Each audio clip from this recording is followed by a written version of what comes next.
मित्रांनो, आज बहीण भावाच्या नात्याचा आज पवित्र सण म्हणजे रक्षाबंधन आहे, नाही का?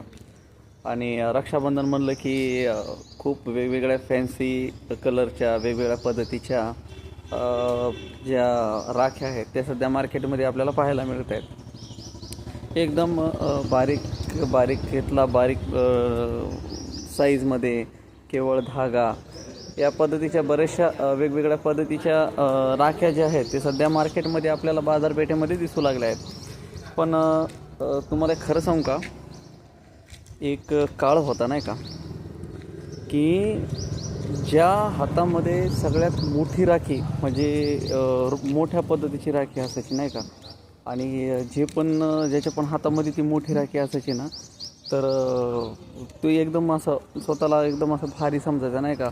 एकदम असं त्याला गादीवर गादी गादीवर गादी असायच्या आणि एकदम सुंदर असे ते वाटायचे. एकदम हात असा एकदम पूर्णपणे भरून जायचा.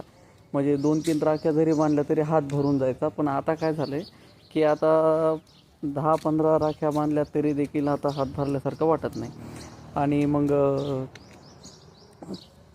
त्या मोठ्या राखीसारखंच मोठं मन पण त्यावेळेस बहीण भावाचं असायचं.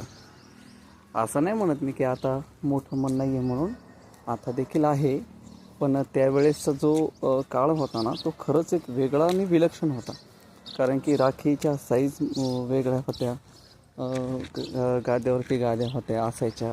त्याच्यानंतर त्यांचं प्रेम त्यामधनं झळकायचं दिसायचं. आणि आता काय झालं, एकदम बारीक लाईनमध्ये त्या आता राख्या झालेल्या आहेत. तुम्ही कधी या अशा मोठ्या राख्या बांधलेल्या आहेत का?